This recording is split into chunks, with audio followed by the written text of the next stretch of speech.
बिस्मिल्लाहिर्रहमानिर्रहीम। अस्सलाम वालेकुम नाज़रीन, आप देख रहे हैं प्रोग्राम हक़ाइक़। मैं हूँ आपके साथ फ़ाइज़ा शराज़ी।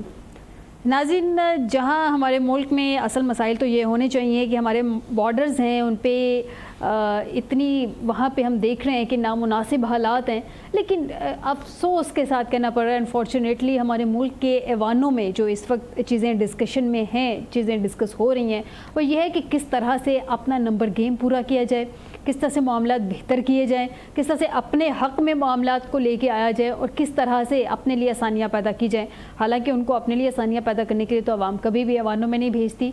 जिस भी तरह से मुंतखब होकर आते हैं, वो इलेक्ट होकर आते हैं या सेलेक्ट होकर आते हैं, आते तो हैं ऐवानों में, लेकिन आवाम के मसाइल हल करने के लिए आते हैं। उनके अपने मसाइल नहीं हल हो पा रहे तो आवाम बेचारी किस हाल में है, फरसुदा हालात में है, जिस भी तरह से है, उनकी तो किसी को परवाह नहीं है। अदालती जो कहा जा रहा है कि जुडिशल पैकेज है, उसमें भी उनको अपने ही मामलात बेहतर करने हैं।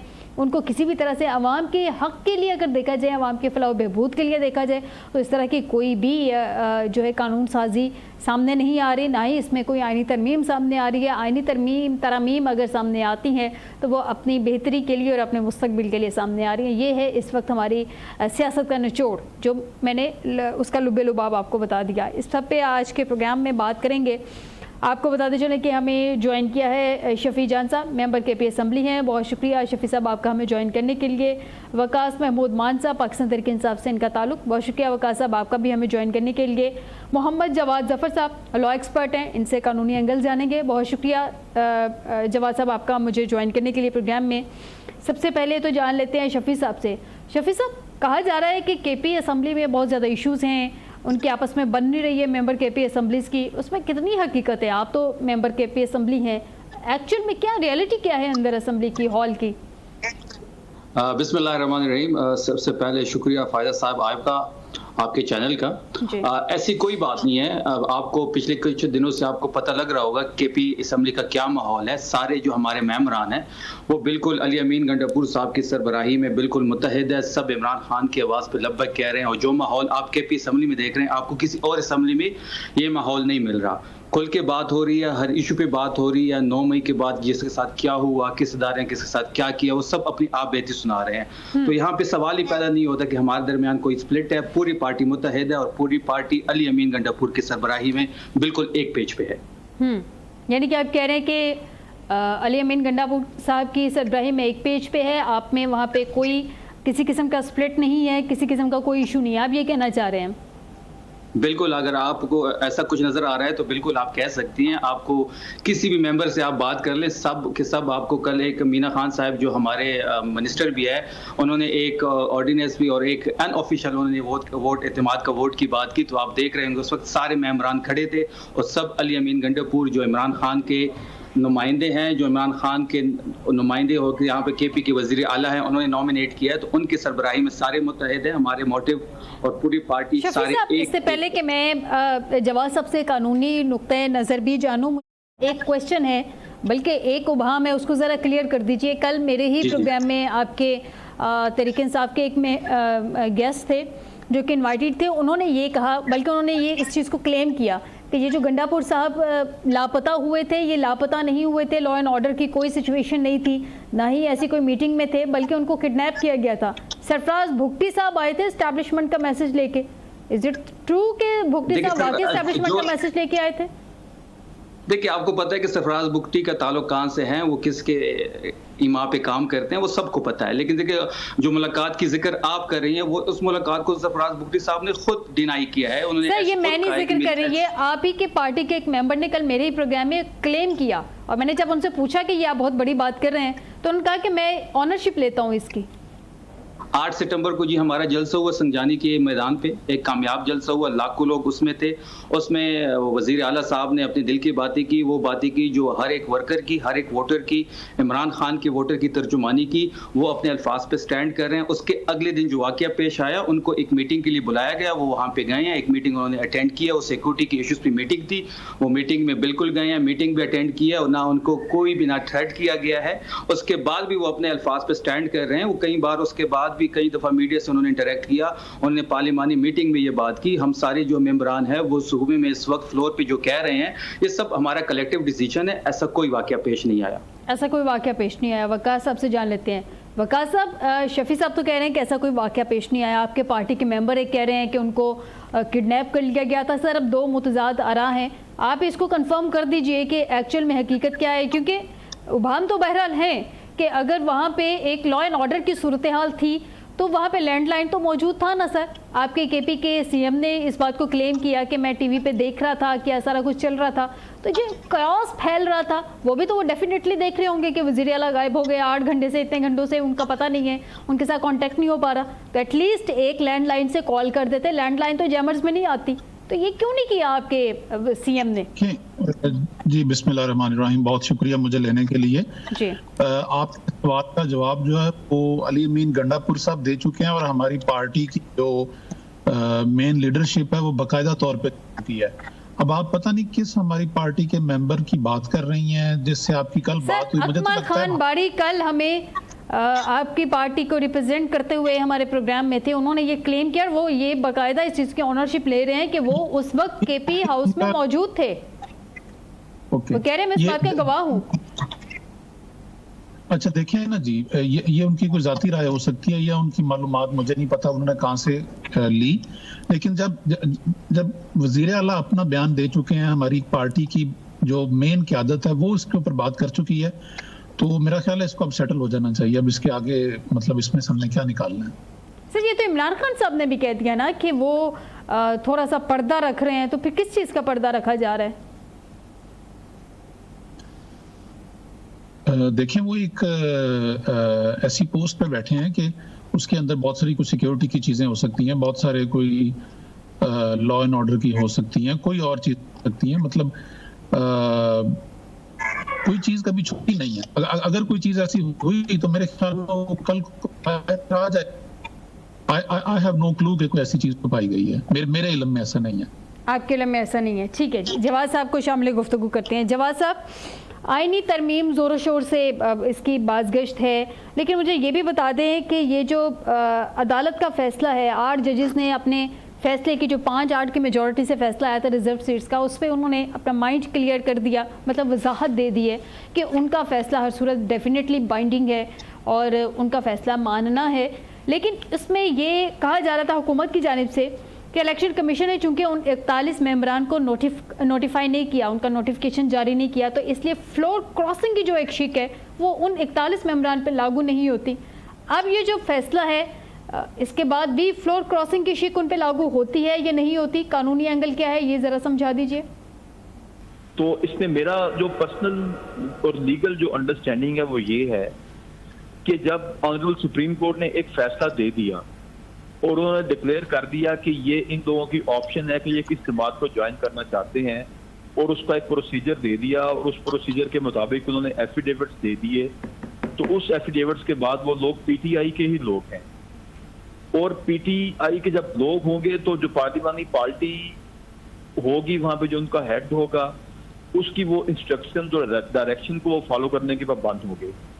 अगर वो उसको फॉलो नहीं करेंगे, वो उससे डेविएट करेंगे, तो उनके ऊपर डिफेक्शन क्लॉज लगेगी। तो इसलिए अगर कोई ऐसी आईनी तरमीम होती है जो कि उन पार्लियामेंटेरियन जिनके बारे में सुप्रीम कोर्ट की ये ऑब्जर्वेशन आ चुकी है उनकी शमूलियत के साथ होती है, तो मेरी अंडरस्टैंडिंग में वो कभी भी अमेंडमेंट सस्टेन नहीं कर सकेगी, उसको कल को सुप्रीम कोर्ट या कोई भी कॉन्स्टिट्यूशनल कोर्ट उसको टर्न डाउन कर देगी, because it is against the rational which is behind the judgment which was passed by the honourable supreme court of Pakistan. लेकिन मुझे जवाब साहब ये भी बता दें कि सुप्रीम कोर्ट के पास अपनी कोई फोर्स नहीं है। हमने माजी में भी देखा, 2023 में भी हमने देखा, बंदियाल साहब ने बड़े अहम फैसले दिए, 14 मई का फैसला भी था इलेक्शंस के हवाले से, उसके बाद बड़े अहम डिसीजंस थे, उसमें कहा गया कि लाजमी इस पर रिस्ट्रेंट का मुजाहरा नहीं करेगी, लेकिन फिर अदालत को रिस्ट्रेंट का उस पर मुजाहरा करना पड़ा क्योंकि जो आगे एग्जीक्यूटिव ने जुडिशरी की बात नहीं मानी, उन्होंने उस फैसले पे अमल दरामद ही नहीं किया। तो अब सुप्रीम कोर्ट अपने फैसले पे अमल दरामद कैसे करवाएगी सर? नहीं, वो फोर्स तो होती नहीं है कभी कोर्ट्स के पास, ये तो बेसिक अंडरस्टैंडिंग की चीज है कि अगर सर एग्जैक्टली ये तो जानना चाह रही हूँ कि किस तरह से अमल करवाया जाएगा। जवाब साहब का वॉल्यूम अप कर दें, मुझे आवाज नहीं आ रही। यही तो मैं कह रहा हूँ आपसे। मेरी आवाज आ रही है अब आपको? जी जी। सुप्रीम कोर्ट के पास कभी भी फोर्स नहीं होती। सुप्रीम कोर्ट का जब फैसला आ जाता है तो सुप्रीम कोर्ट अपने फैसले के लिए उसको अमल दरामद करवाती है। देखें, कल को जो बंदा सुप्रीम कोर्ट की बात को नहीं मानेगा, सुप्रीम कोर्ट उसके ऊपर डिफेक्शन क्लॉज अप्लाई करेगी, उसको कन्विक्ट कर सकती है सुप्रीम कोर्ट। उसकी मिसाल ये है कि आपको याद होगा कि जब प्राइम मिनिस्टर गिलानी, जो अभी चेयरमैन सेनेट हैं, जब उन्होंने सुप्रीम कोर्ट को डिसओबे किया था तो सुप्रीम कोर्ट ने कन्विक्ट कर दिया था उनको, जिसके बाद उनको स्टेप डाउन करना पड़ा और उसके बाद वो इलेक्शन ही लड़ सके और उनको इंतजार करना पड़ा एक लंबे अरसे के लिए कि दोबारा इलेक्शन लड़ना है और फिर लड़ के आए। इसलिए सुप्रीम कोर्ट ने जब ये बात लिख देनी है तो वो उसकी बाइंडिंग इफेक्ट वहीं पे पैदा हो जाना है। सर, बाइंडिंग इफेक्ट तो होता है लेकिन उसमें डिलेइंग टैक्टिक्स होते हैं, जैसे कि अदालत ने खुद ही अपनी वजाहत में 8 जजेस ने लिखा है कि ये जो दरख्वास्त दी गई थी ECP की जानिब से, ये डिलेइंग टैक्टिक्स है। तो डिलेइंग टैक्टिक्स भी तो यूज़ किए जाते हैं ना, तो फिर इस सब में सुप्रीम कोर्ट क्या करती है? लेकिन रिस्ट्रेंट का मुजाहरा भी तो करती है। यूसुफ रजा गिलानी के अगर हमारे सामने एग्जाम्पल है तो हमारे एग्जाम्पल पंजाब के इलेक्शंस के हवाले से बंदियाल साहब की कोर्ट का फैसला भी है, उस पर तो अमल दरामद नहीं किया गया, लेकिन उस पर एक्सपेक्ट किया जा रहा था कि सुप्रीम कोर्ट तौहीन अदालत लगाएगी, लेकिन वो भी नहीं लगाई, रिस्ट्रेंट का मुजाहरा कर लिया सुप्रीम कोर्ट ने।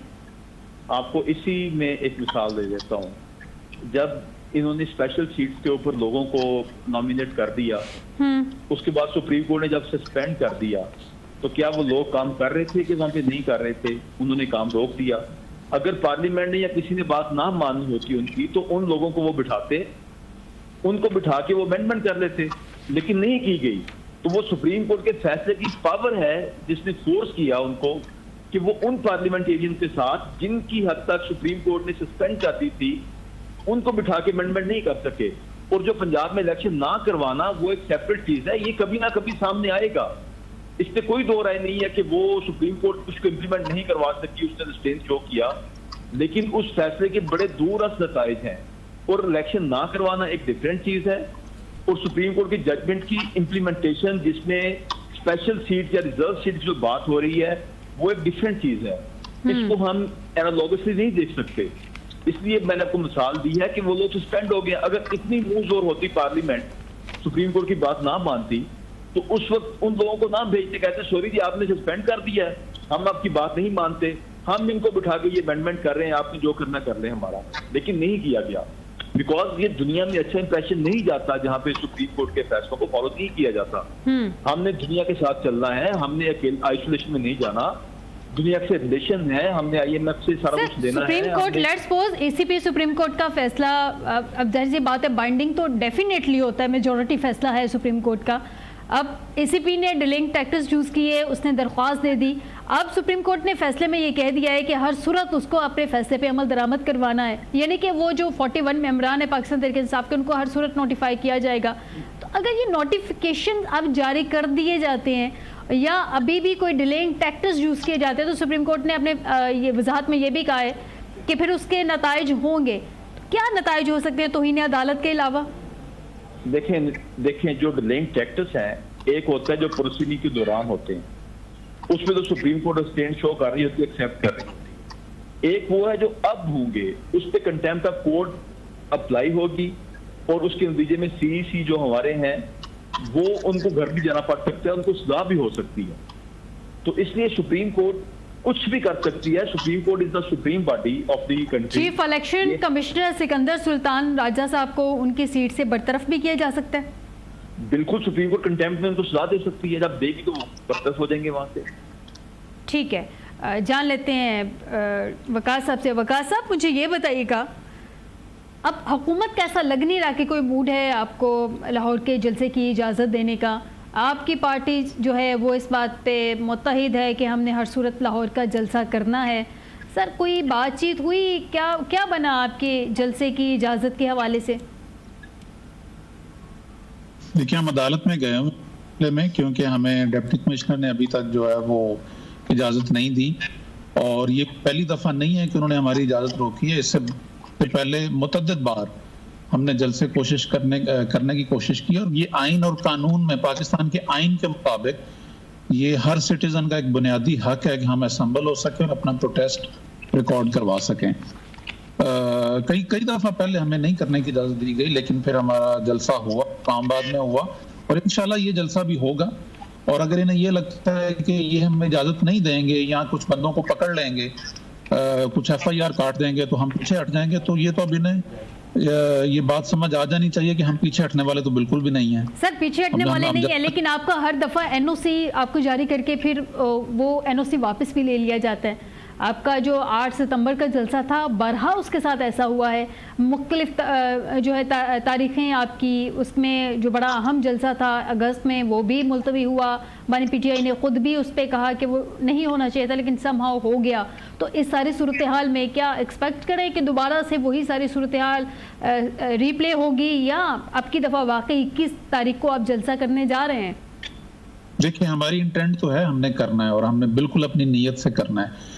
अब आगे वो अपनी नीयत क्या दिखाते हैं, अगर वो उन्हीं चालाकियों के ऊपर रहे जो पहले उन्होंने की हैं तो फिर ठीक है। फिर हम तो अपना जो कंडक्ट है उसके बारे में बता सकते हैं ना। बाकी जो गवर्नमेंट का कंडक्ट है या जो रियासती इदारों का कंडक्ट है वो आपके सामने है पिछले 2 साल से। तो उसको हम फेस करते रहे हैं, फेस कर रहे हैं और इंशाल्लाह करेंगे। पीछे तो बिल्कुल नहीं हटेंगे, क्योंकि हम एक उसूल पे खड़े हैं। I'm very sorry, मेरा ये बीच में थोड़ा सा वो सिग्नल का इशू हो गया था। जी आपकी आवाज आ रही है, आपकी आवाज आ रही है वकास साहब। हाँ, अगर आप मुझे इजाजत दें तो आपने जो इंट्रो दिया था ना उसके ऊपर मुझे वकास साहब, अगर आप मुझे 1 मिनट के लिए इजाजत दे दें, मुझे एक छोटा सा ब्रेक लेना है। ब्रेक के बाद फिर कंटिन्यूटी इसकी जारी रखेंगे, ताकि आप अगर बात करें तो उसका फिर हम आगे से दूसरे मेहमानों से भी उनका मौक़िफ़ जान सकें। नाज़रीन, छोटा सा ब्रेक लेते हैं, ब्रेक के बाद वापस आएंगे। गुफ्तगू का सिलसिला यहीं से शुरू करेंगे, कहीं मत जाएगा, हमारे साथ रहिएगा।